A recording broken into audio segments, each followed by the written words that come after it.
I used to get weird gifts from different family members. Now, I'm sure you understand, we have the awkward aunt, uncle, grandma that might give us weird things for Christmas, birthdays, things like that. So, for instance, the typical, my sister would get a gift card to somewhere great or amazing, and I would get a reindeer sweater. Okay, you know what I'm talking about? So it's like, great, I love to have Rudolph's nose right here on my chest. It's amazing. And so one year for graduation, the great thing about graduation was that we got so many gifts, okay? And I remember this back in the class of 99, like it was yesterday. We got all these cool gifts, and people you didn't even know. Like, I'd send invitations to people I hadn't even seen forever because I was like, well, I really don't want you to come to graduation, but hook me up with a gift, okay? And so I remember this, and one year I got a book, and I was like, a book for graduation? I just got done reading books, and here's a book. Well, the book was Dr. Seuss, Oh, the Places You'll Go. And I was like, I didn't understand why until preparing for this sermon. I finally read the book, and it makes all the sense in the world. This is a great book. How many of you own this? Or at some point in time? Yeah, okay. I'm waiting for it to come out on Kindle, then I'll get it again. So it's a great book that talks about journeying, and it goes different places and how life can take you here, there, or anywhere, and that you can go all these places in life. The key phrase of it is, will you succeed? Yes, you will indeed. 98.3% guaranteed. And we see this unnamed character, you, that travels through all these places looking for different aspects of life and seeing if success is possible. And it really resonates with us because you and I, we share a lot in common in that we've been on a journey for a while. Regardless of how young we are or how old we are, that we've been on a very interesting journey, and our journey has taken twists and different paths in different ways, and we can look back when we were here, there, or what life looked like and what life was like. I think back to kindergarten. Everything was great until kindergarten because I had it all figured out. I had my nap scheduled down. I had snacks. I had breakfast, second breakfast, 11sies, lunch. I had it all worked out, and then I had to go be in a room with all these other kindergartners, and we had shorter nap time, stale graham crackers, and bad Kool-Aid, and I didn't like it. So everything was fine until the journey of kindergarten, right? And then I think through elementary school, and I was so ready to get in middle school. I was at Crockett Middle School. I was a Cougar, Crockett Middle School Cougars, and I thought I had arrived because I had a lock on my locker now. So I was like, popping my collar, like, you can't ground me, Mom, Dad. I have a lock on my locker now. And my allowance is going to need to go up to like 50 cents more a week because I have a lock on my locker. I remember that, and I was like, man, this is so cool. I'm free. I don't have to walk in a line to class. This is amazing. I was thinking about college, and when we moved to college, y'all remember the first night in the dorm? That was weird, okay? Because here's some random, if you did potluck, here's a random guy that you're, or girl, wherever, or what kind of, depends on what school you went to, and you're sleeping next to this person, and you're like, I don't even know you.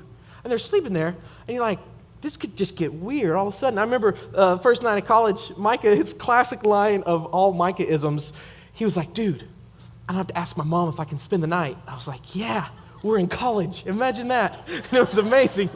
And it was like, you're so free, you don't have to go to class. Like, I remember calling my dad, Dad, they don't care if I go to class. He's like, oh, okay, we'll see how that works out semester for you. And it was such a great journey. And I remember graduating college at being 22 and going, man, what am I going to do for the rest of my life? And then I remember waking up this morning going, what am I going to do for the rest of my life? And so we've all been on different journeys, and it's been very interesting to look back and to see people, places, things, situations, scenarios of where this journey has taken us. And it does us well to look back on the journey and go, wow, look at how God was at work here and there and how these different people shaped and influenced my life. And it's so cool to look back, especially if you keep a prayer journal, things that you might have prayed about. I was looking at a journal I kept from 10 years ago. I was like, whoa, man, talk about total just faithfulness of God answering prayers. And it's just really cool to look at the fact that we've been on a journey. What we're going to do when we turn to Hebrews today is we're going to look at some people that were on a journey and the characteristic that they shared on that journey. And my hope is that we'll be able to really pull from that what it looks like for you and for me to live a life by faith. And so we're going to build off of last week. If you're here last week, we looked at how that God is doing a new thing. And that the idea was that spring is coming, that regardless of what season of life we might be in winter or in the wilderness or whatever it might be like, that God's doing a new thing, that spring is coming, spring is around the corner, God is up to something new. And so we have this idea that here, winter is here, God's doing a new thing, and spring is here. Well, this week, we're going to focus on the time in between. What happens when God has made a promise and God hasn't fulfilled that promise yet? What do we do during the preparation, during the wilderness? What do we do during that time? And we're going to see that time is the crucial time from the people that we're going to look at to live by faith. So are you down? Are you excited? Sorry, wait, I say down with the kids. Down. Are you ready to proceed forward? Okay, here we go. So Hebrews chapter 11. Just think with me for a second. I'm going to do a little random dusty stuff here. But Romans is what Martin Luther said was the Magna Carta of the Christian faith, okay? He said every believer should memorize Romans frontwards and backwards, okay? And so Romans is a very step-by-step, logical, theological just masterpiece about life under grace and not under the law, and how that we've conquered sin and death through Christ, and that we have freedom, and that we are more than conquerors. There's no condemnation. I mean, it's just good stuff, okay? So it's like A, then B, then C, okay? Things like that. Very Western, very logical. When we turn to the book of Hebrews, it's very Eastern in thought. And so Hebrews, and we don't know who the author is of Hebrews. Some people say Paul, some people say Barnabas, some people say Luke, some people say some of the women elders of the church, of the early church, were the authors. We don't know. But what we do know is this. The theme of Hebrews is the supremacy of Christ, that Jesus Christ is greater than fill in the blank. And so that's in the center of the book, and the whole theme, everything else comes out from that center, that Jesus is greater than the prophets, than the priests, than the law, than Melchizedek. Name that your firstborn child. What's her name? Melchizedek. Oh, cool. Put that on a birth certificate. That's awkward. All right, sorry, random. And all these different aspects where Jesus is greater than, he's the fulfillment of life with God, okay? And so when we get to chapter 11 of Hebrews, some people call this the Hall of Faith, that it's this list of all these saints of old and how they lived and walked by faith. They're like the Miami Heat of faith now, okay? It's like everybody and their dog that is amazing is listed in this chapter. So it's like Wade and Bosch and LeBron and Magic Johnson's coming back and Michael Jordan's coming back. They're all going to play for the Heat now. They're paying them to play. Sorry, I'm just a little upset. And so we see that it talks about everyone from Abel to Abraham and to Isaac and Jacob. They're all walked by faith. The phrase by faith appears 24 times in chapter 11. And so the first 3 verses, the author sets out the premise of the whole book by saying that faith is this. Faith is to be sure of things that we hope for and to be certain of things that we don't see or that we can't see, depending on the translation. So faith is to be sure of the things that we hope for. And then the next phrase, to be certain of the things that we can't see. And so instantly, life with God, life as a Christian, is about believing in things that you can't see. In verse 3, the author provides an example of this. By faith, God formed the world out of nothing into what it is. And so gives us an example of this. And so instantly, we're already challenged in that as Christians, we see things different. We don't see as the world sees because we believe in things that we can't see. I think that's why when Paul got converted on the road to Damascus, it said that scales fell from his eyes. Now he started to see different. Then in verse 4 through 6, the section, we see that by faith, without faith, it's impossible to please God, because anyone who comes to God must believe that he exists and that he earnestly rewards those who seek him.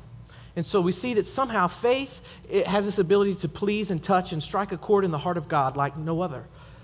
Then the writer goes through and talks about this list of by faith, Abel by faith, Enoch by faith. All these different people did these great things by faith. And then starting in verse 8, we see this extended treatment of Abraham. This guy, Father Abraham, he had many sons. And many sons had Father Abraham. And I'm one of them, and so are you. Right? You know what? It's funny. I need to track down my Sunday school teacher from back in the day, because she taught me that Father Abraham had 7 sons. And so I was singing like, Father Abraham had 7 sons. And I got to seminary, we were talking about Abraham, and they were talking about all these different sons. I was like, you mean to tell me he had more than 7 sons? It's like Samsonite. I was way off.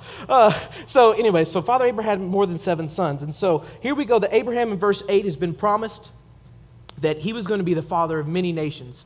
If you want to lean back to Genesis 22, this is where this story really takes place, and you get the extended version. Hebrews 11 is kind of like the spark notes or cliff notes of this. And so Abraham has a promise made to him that you are going to be the father of many nations, multitudes of nations.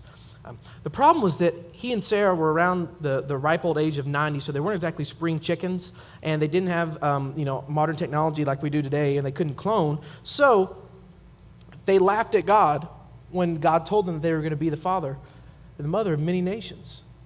And so here's this idea. There was a promise, and then we see that there was nothing in the meantime, and so waiting on a delayed promise. You got to understand this.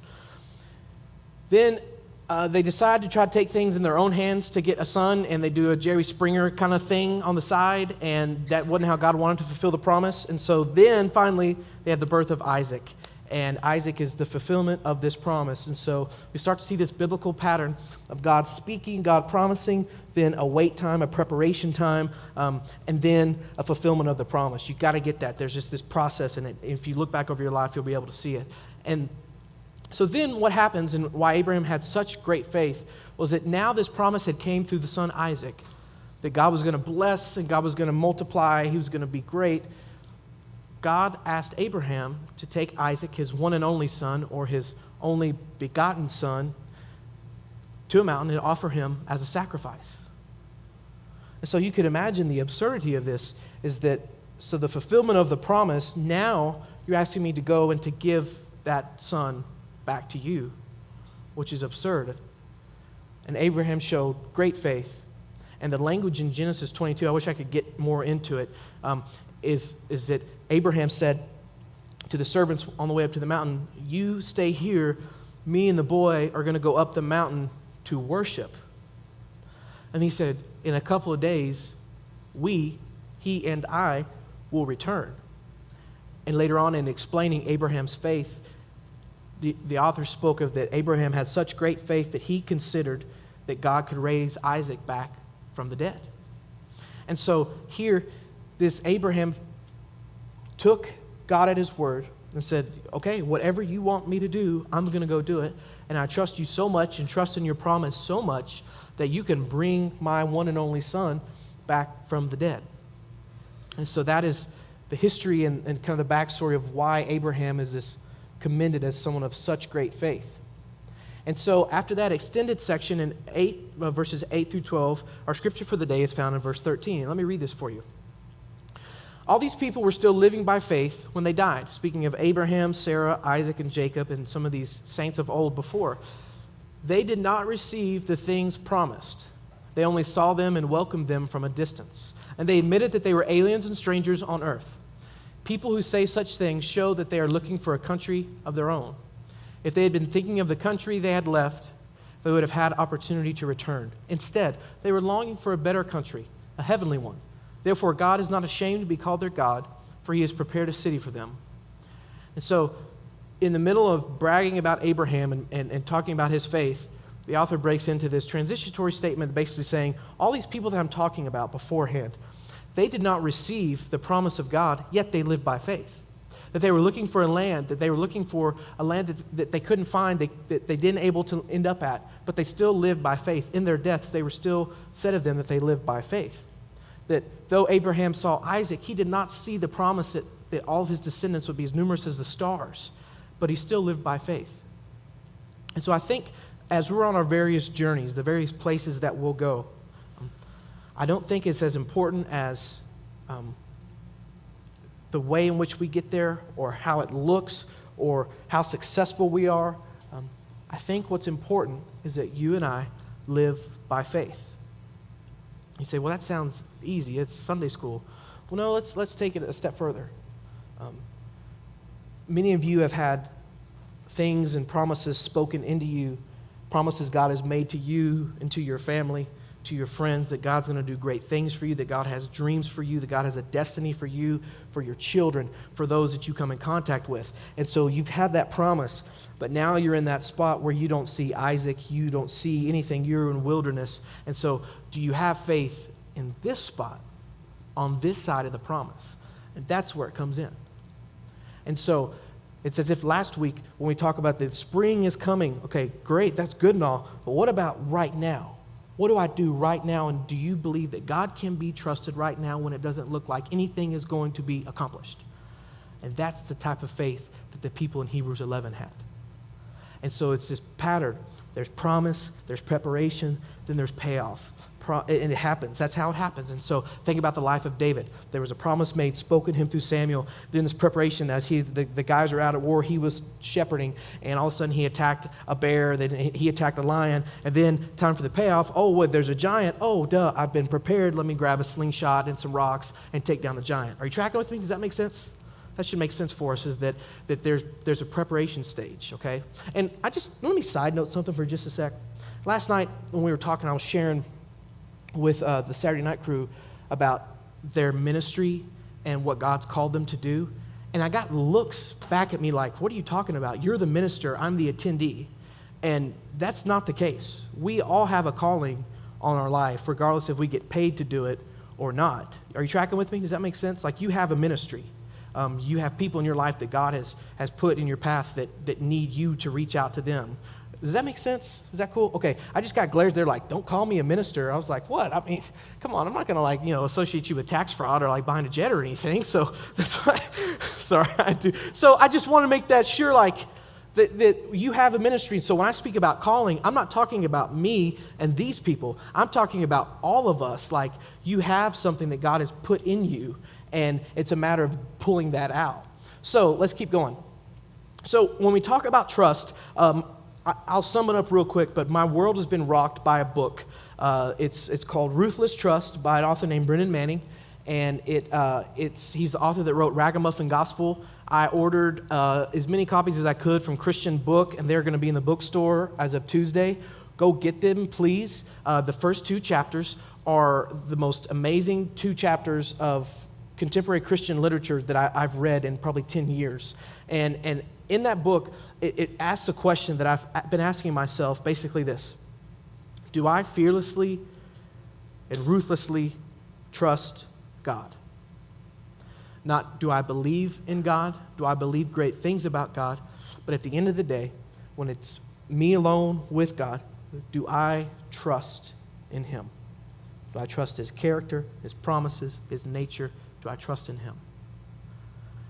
And that has opened up a whole new journey for me, saying that, wow, I want to live a life that is full of faith with this unshakable trust in God.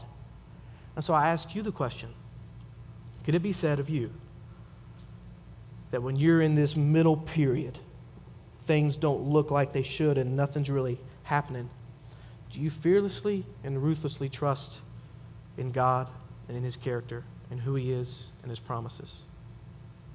There's a couple of quotes in that book. There's a lot of quotes in that book, actually, but he says that trust is our gift back to God, that trust is the rare and priceless treasure that wins us the affection of our Heavenly Father, that unwavering trust is a rare and precious thing because it often demands on a degree of courage that borders on the heroic. And then lastly, I have not said in my heart, God exists, until I have said, I trust you. I have not said in my heart that God exists until I said, I trust you. It goes on to further say that the conversion from mistrust to trust is a life-changing conversion to where we can trust the heart of God. It's the same trust that led Jesus to the cross, that in the garden said, God, I want to take this cup from me. Please take this cup from me, but not my will, but yours be done. And that something special about trust wins us the affection of God's heart. That we can maybe get to a spot like where Job said, though he slay me, I will trust him. I love the first passage that my parents made me memorize, and I was so mad at them for making me do it, but I'm glad now. Proverbs 3, 5, and 6, trust in the Lord with all your heart. Lean not on your own understanding. In all your ways acknowledge Him, and He will make your path straight. My fear is that we are full of anxiety and fear and worry. John 14, Jesus quoted in 14 verse 1, that he basically told them to say, do not let your hearts be troubled.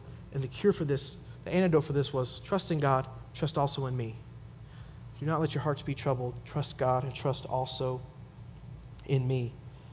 All the fear, all the worry, all the anxiety that we bring into a place like this could be traced back to our lack of trust.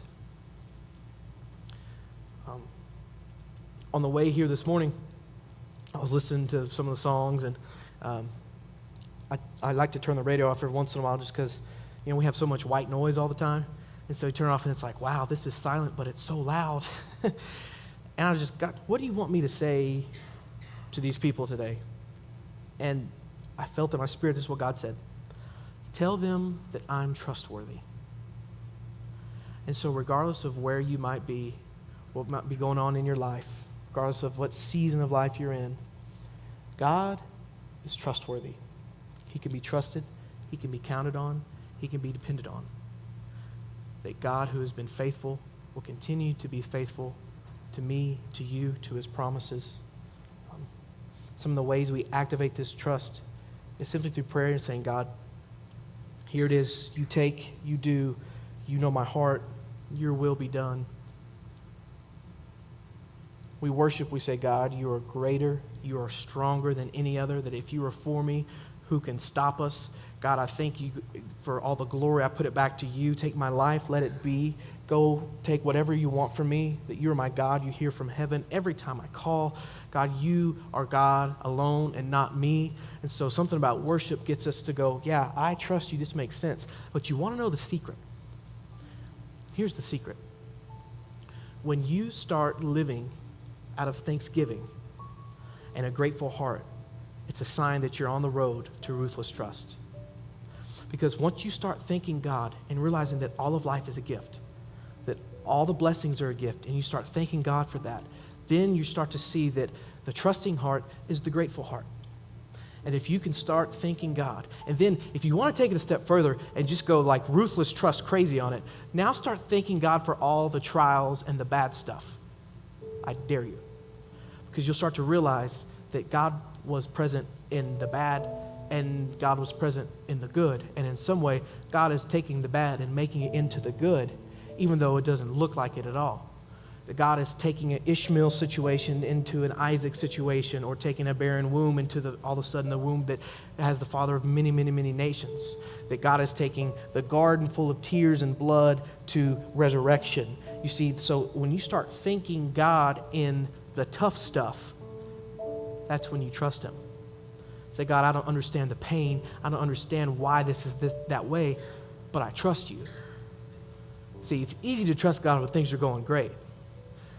But when it doesn't make sense and you're living a hell on earth, then do you trust God? And something about that trust wins the affection of our Father in such a way. He's like a proud papa going, they trust me, they get it. So what would it look like if a bunch of Christ followers decided to take God at his word and live with such reckless abandon and faith that they're able to see, we live by faith and not by sight. We hope in things unseen, not in things seen. And that for some reason, we are so excited about to please the Lord with our faith that we're going to see the world through a whole set of eyes, that scales would fall off our eyes, and that we live by faith. That so much that maybe one day it could be said that a group of Christ followers that came together on Sundays, they decided to live by such great faith that we're going to write about them and tell people that 2,000 years later, they lived by faith, and he lived by faith, and she lived by faith, and those children lived by faith, and the students lived by faith, and young people thought that their faith could change the world, and old people thought their faith could still change the world, and a community of people lived by such radical faith that people were commended for it, and everyone around them realized that there must be a God because these people live in such a radical faith. How amazing would that be? So my challenge for you and for me is that this week, may we begin a journey to where we start to trust the heart of God in such a way that events and trials and tragedies do not shake that trust, that it's an unshakable trust. That may we get to a spot where we can start giving gratitude and thankfulness to God for all the stuff, the good and the bad, that happens in our lives. That we could trust God. That the places that we would go and the journeys that we're on, they could be said of us that we walk those by faith. Let's pray. God, I thank you that you have given us examples and shown us over history that you are trustworthy. And so, God, I pray for those today that are in a spot where it's really difficult to trust you. I pray for those that are smack dab in the middle of a wilderness season of preparation, a time where the promise is delayed, and that you would help them trust you. God, I pray that you would start to have the scales fall down from our eyes so we could see the world through faith, that we could see the world that our prayers and that our actions make a difference, and that things aren't exactly the way they appear. God, I pray that you would rise up young people and old people of such great faith that we really think we can shift the globe, that you would birth ministries and visions and dreams in the hearts of us, that you would give us the faith to take a step, to go for it, even though it doesn't make sense, even though we might feel like there's no way possible, that you would help us to live by faith. So God, we declare that you are God and not us. We declare that in the good times and bad times that we'll trust you. For you've proven yourself trustworthy. And so God, may it be said of us, that regardless of where we were in life, that we had such an unwavering trust that we would live by faith. Let that be said of us. In your name we pray.